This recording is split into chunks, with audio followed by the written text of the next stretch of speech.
Hi guys. Hey, I know I just did a video. This is another one. Um, all this fake news floating around and the AP being banned from the press conferences, whatever.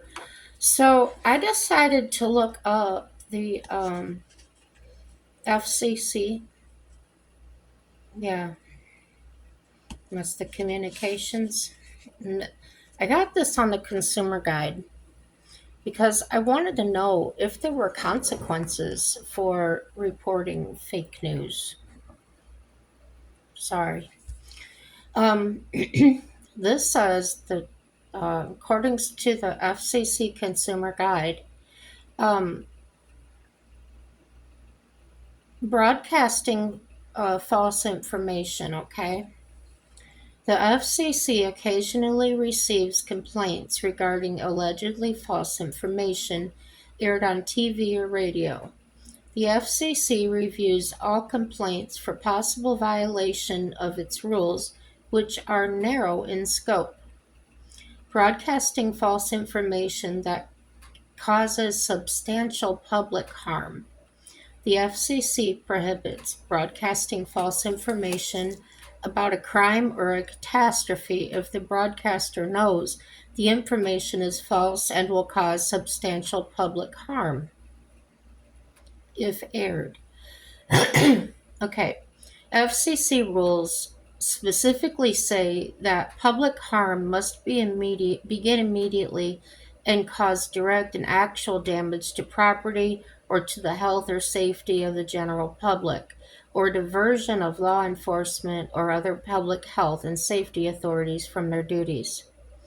Broadcasters may air disclaimers that clearly characterize programming as fiction to avoid violating FCC rules about public harm.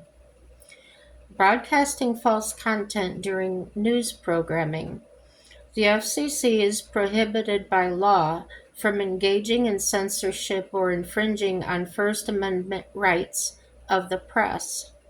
It is, however, illegal for broadcasters to intentionally distort the news, and the FCC may act on complaints if there is documented evidence of such behavior from persons with direct personal knowledge. And for more information, please see their consumer guide, Complaints about Broadcast Journalism. There's also a website here, www.fcc.gov/consumers /guides /complaints about broadcast journalism. Okay. Filing a complaint to report possible violations of FCC broadcast rules. You have multiple options for filing a complaint. One, file a complaint online at consumercomplaints.fcc.gov or by phone 1-888-1888. Call FCC. So that's 1-888-225-5322. And by mail. Please include your name, address, contact information, and as much detail about your complaint as possible.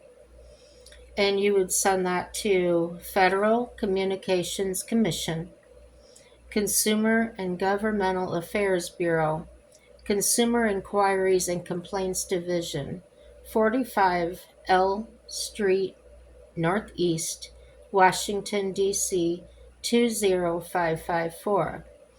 And there's alternate formats. To request this article in an alternate format, Braille, large print, Word, text document, or audio, write or call us at the address or phone number at the bottom of the page, or send an email to fcc504@fcc.gov.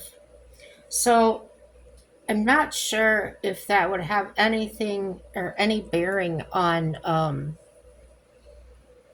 these lawsuits. I'm sure that they're on it as best they can be. Um, there's also a libel law, and libel refers to the act of making false, damaging statements in written or printed form, such as an article or a blog post that harms someone's reputation. Defamation, on the other hand, is a broader term that encompasses both spoken slander and written libel, false statements that harm an individual's reputation. So, um, let's see what this says. This says Reporters Committee for Freedom of the Press. Let's see what they say. Okay, Reporters Committee for Freedom of the Press, reporting false facts. The fair report privilege may not be the best legal approach in defending journalists from defamation suits. The fair report privilege may not be the best legal approach in defending journalists from defamation suits. I don't know why it said it again. And this is by Peter Sajarco. Jose Spencer Sotelo is not a sex offender, but 2 news outlets in Texas reported that he is. To the untrained observer, Sotelo's case would seem a classic example of libel. But the source behind the inaccurate reports was a press release from the local police department. Texas news organizations are immune from liability under the Fair Report privilege, which allows journalists to report incorrect information if it comes directly from an official source. So, 2 recent state court decisions again affirmed reporters' right to be free from liability when they fairly report on a public proceeding, as occurred last year in Sotelo's case. But lingering questions remain in many states about what journalists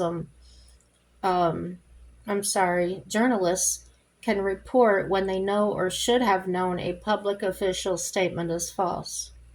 Questions also remain about whether the fair report privilege should be absolute or qualified, meaning it can be overcome in certain situations. And even where that is settled, some media attorneys have begun to question whether formally asserting the privilege is the most effective means of ensuring such cases are dismissed before media companies spend time and resources fighting them. Illinois highest court held in June in Soleil, Technology versus Specialty Publishing Company or Corporation, it just says CO, that reporters have an absolute privilege from liability when reporting accurately on an official proceeding, regardless of whether they knew of or recklessly discarded the falsity of those reports. Okay. A Texas appellate court in Freedom Communications Inc. versus Sotelo applied state law in finding in June that journalists were protected by a qualified privilege because they reported without reckless disregard for the truth or knowledge of falsity. The Illinois case centered on Start Magazine's 2002 articles about Soleil Technology and its patent infringement laws against manufacturers.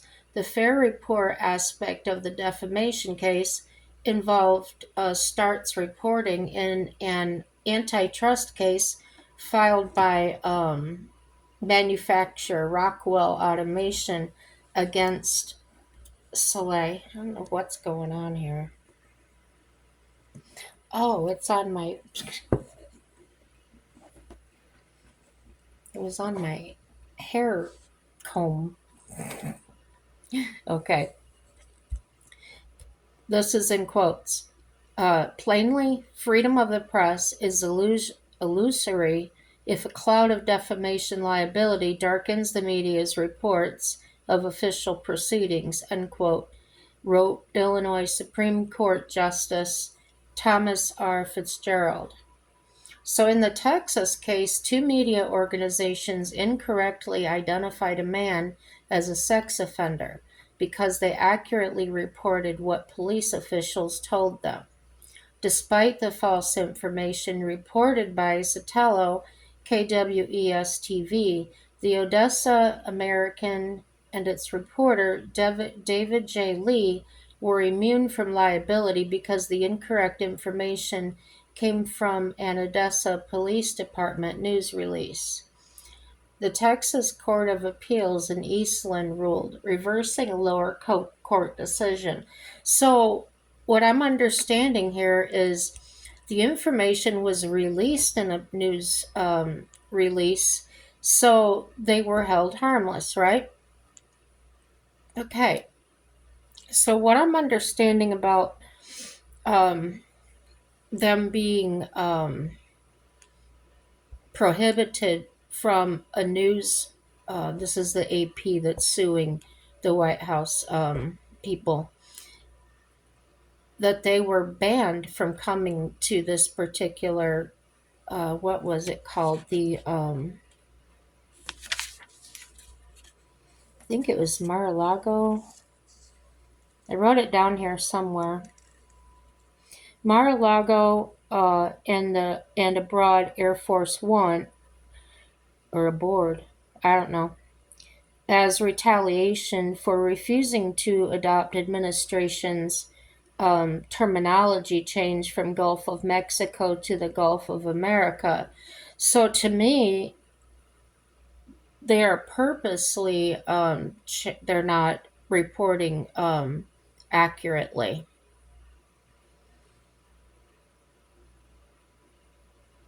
Because if you're not using the correct name or the correct terminology, then you're reporting false information. So the White House's response to them in this lawsuit was, quote, the AP's frivolous and demented lawsuit is nothing but blatant PR stunt masquerading as the First Amendment case. So that's when I asked, are journalists allowed to lie in their articles? And if so, what are the consequences? So that's when I went to the FCC to see, was there anything there? And then, as you know, I just pulled this up, and there's a lot of examples of how reporting false information. I'm skimming through here to see if there's any major points, because right now it's just giving more examples of the things I just read.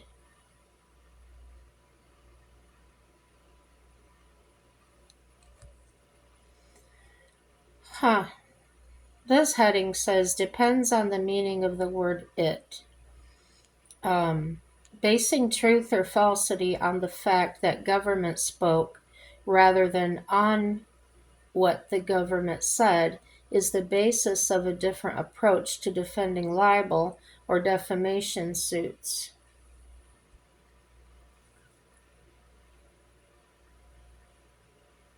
Let's see what else, because they just give more of the Texas things there. That's the end of that one. Let's see. What are the consequences of spreading false information online, I mean. Let's see. Consequences of fake news, consequences of false information.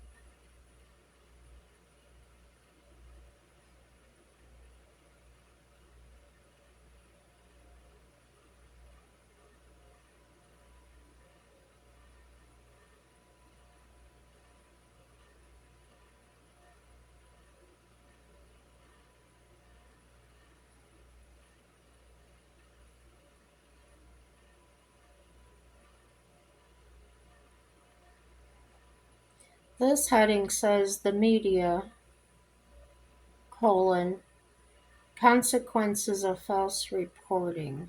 See what they say. This says Sabinet, SABINET, African Journals. Abstract. There is no doubt that the media, parentheses, print, broadcast, and electronic, close parenthesis, plays a definite role in our society and in promoting democracy. The media not only transfers information to viewers and or readers, but also creates a platform on which ideas can be exchanged. The latter is crucial because it develops and preserves a democratic culture. The media, in short, has a constitutional obligation to act with integrity and accountability. Okay, that was short.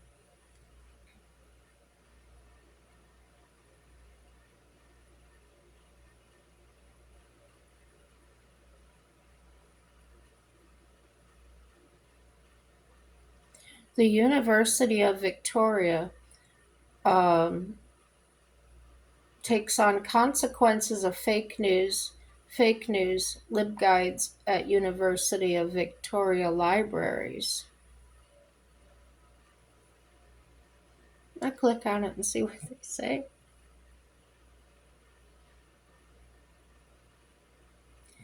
Okay, they say, what is fake news? Why should you care?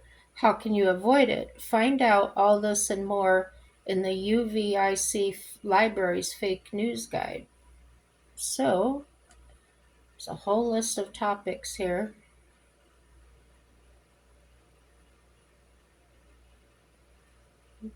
Okay. Consequences of fake news. Why should you care about the proliferation of fake news? Who does it harm and how?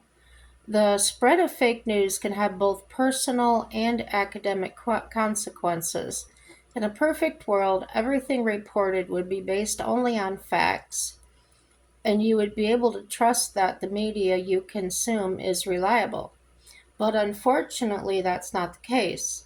You should learn to spot false information because fake news can, one, call into question the credibility of your sources.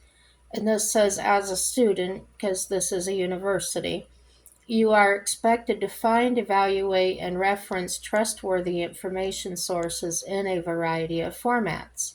If you include fake news as evidence for your arguments or as part of your research, it may raise doubts about the integrity of the sources you use as a whole and your ability to identify quality information. Maintain the respect of your professors, peers, friends, and family by citing only true, credible news and information sources. And like I said, this is a university, so they're using their own, professors, that wording, but it does apply to us. Two, provide you with false, misleading, or deceptive information used to make a decision or take action. It can be dangerous to do something without having all of the facts, but it can be just as detrimental to do so based on inaccurate information, whether it's political, medical, academic, or personal. You need to be able to recognize when the information you are taking in can be trusted to help you make an intelligent, fact based choice. And I've talked about facts before too, and that's how I like to make my videos.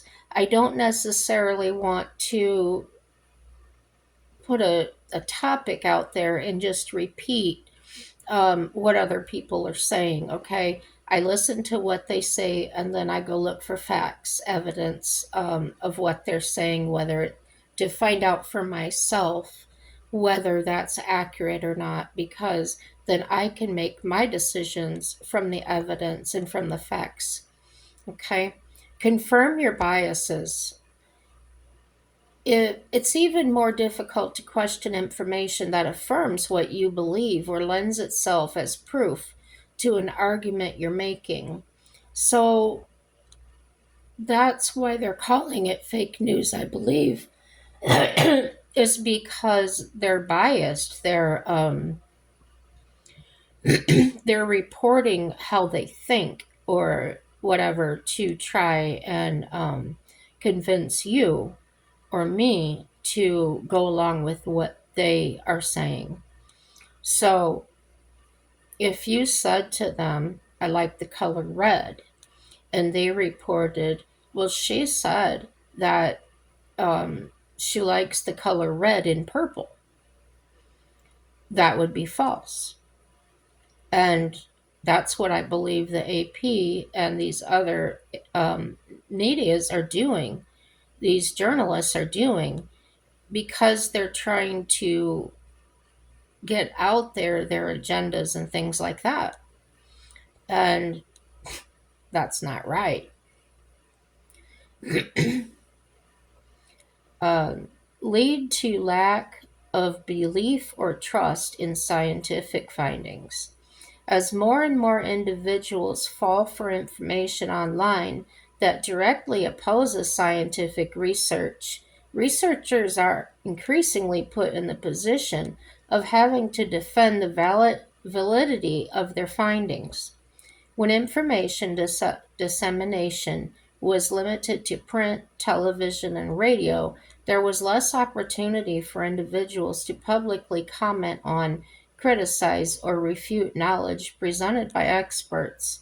With social media and the internet more broadly, it is now possible for groups to push misinformation that aligns with their beliefs and disparage that which does not. So I hope I've helped a little bit, and if I haven't, please look it up for yourself. Like I said, a topic that they may be, going on. Well, Trump's doing this, or Elon Musk is doing that. Find the facts. Look at different sources. Listen to different. There's more than one side or two sides. Even now, sometimes there's 8 sides, right?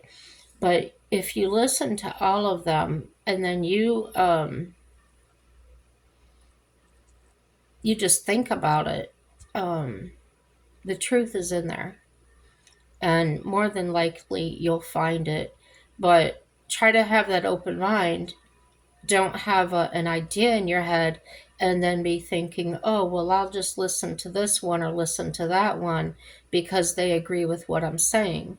Um, if you do look, sometimes you'll find that part of it does agree with what you're saying, but they also have additional information that you may need. It may balance out what is wrong and what is true and what is false. You're going to be able to make I can't get the words, they're jumbled up in my head. Come to the right conclusion and discern that. It seems like people are changing words, like it said in that one example, just changing the word it, or if, I watched these people and I just wrote down little notes. I didn't really go into everything.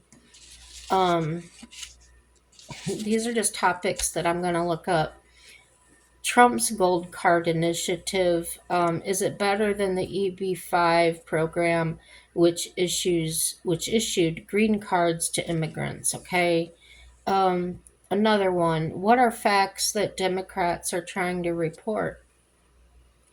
They're arguing, but they're not really giving evidence of what they're saying is true. So,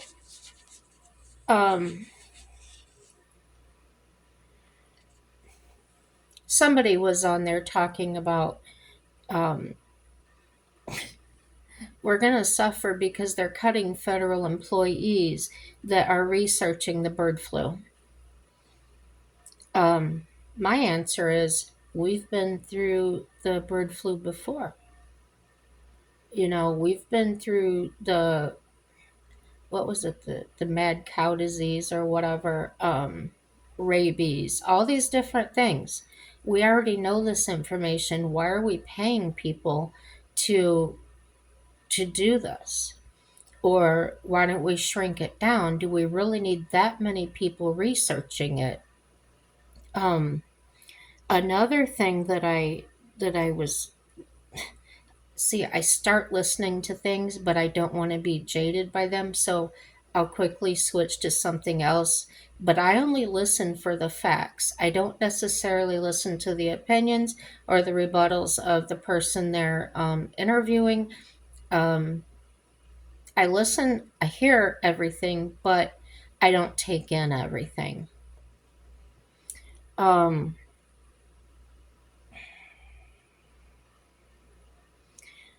Somebody puts a title on a video because they want you to watch their video, but then when you watch it, what they advertised is not even on there. So here's one: John Nuke, Sonny Hostin causing a meltdown. I watched the video a couple of times. I didn't see a meltdown. Um, Sonny Hostin humiliated by somebody. I didn't see that in the video. So be responsible if you're putting stuff out there. You're adding to the problem. You're misleading people as well. So this very thing that you're trying to say is wrong, you're doing it too. So please stop that.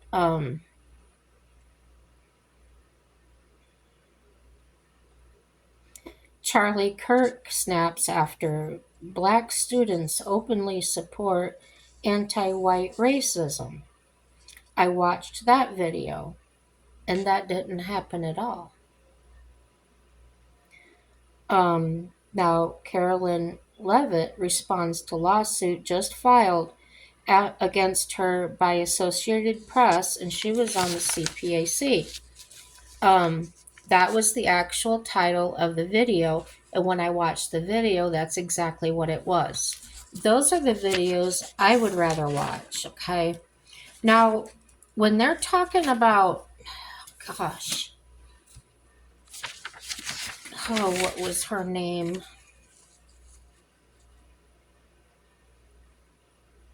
She was very upset because some of the, some $1 billion, $2 billion or something for us getting water to these hundreds of thousands of people in another country, okay? Here's the same thing that I said about this country, and I'll remind you of that in a minute. But my question is, why aren't we teaching them? Like, I don't mind spending the money for them to go over and get it started and everything else, but why aren't we teaching those people how to run that or how to do that, and then we're done? Why do we keep pouring more and more and more money into that? Um, Give a man a fish, he'll eat for a day. Teach a man to fish, and he'll eat. That's where I'm coming from. That's my state of mind is, why aren't we just teaching them to do it? Why do we have to stay there and keep pouring money? I don't understand. It doesn't make any sense. And then I watched a video where this Democrat was on there, screaming how these things are necessary. There was no voice in there whatsoever about where that money's coming from. I almost get the sense like they're okay. It's not coming out of their pocket. I don't understand. That's my thought on it. That's not what actually happened as far as what actually happened was her screaming about this, about how we should be sending all this funding to these other countries, and she says that's going to promote peace. That makes absolutely no sense to me. So, what I wanted to remind you of something I said here in North Dakota, where we have the oil wells and things like that. Well, this is land that we took from the Indians, so it was actually their oil. And they're drilling and everything else, but what should have been done, because they're taking the oil and then they're just giving a percentage back to them, the natives. And what should have been done was put the wells and put the drilling equipment there. um Gosh, didn't we at least, we moved in on their land and everything. We kind of just took over. We forced them to change their names as children, forced them to speak our language, and everything else. The right thing to do to me would have been, yeah, set them up and teach them how to run it and let them earn the money from that. Why are we making them live on these reservations? And they just don't make any sense to me whatsoever. I don't get it. Um, I feel like they're encouraging division. Um, I grew up basically in a white community. I went to, I think there was only one colored boy in my entire white school. And he was never treated different. Nobody acted all weird, and he was just one of us, another student. I wasn't raised that way. We didn't talk about them in a different way, or and I'm saying the word them, but that's the only word I know how to use right now, referring to this. So it feels like the government at that time was really trying to promote division, and they kept saying, oh, the blacks are less fortunate and this and that. What are you doing living back in the times when slavery was just ended? This has been years and years of equal rights, and everybody has the same opportunities now. Why do you keep bringing that up? You want to end racism, quit talking about it. Just let people do what they're going to do and live their own lives. And with that, guys, I'm going to end this video because I feel like it's been a half an hour and I could talk about this for days. So, remember, everything is good. And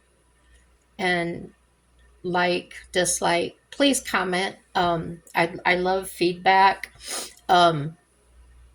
Or just say hi on there. Then I'll know you were watching. Yeah, totally. Have a happy day. Bye bye.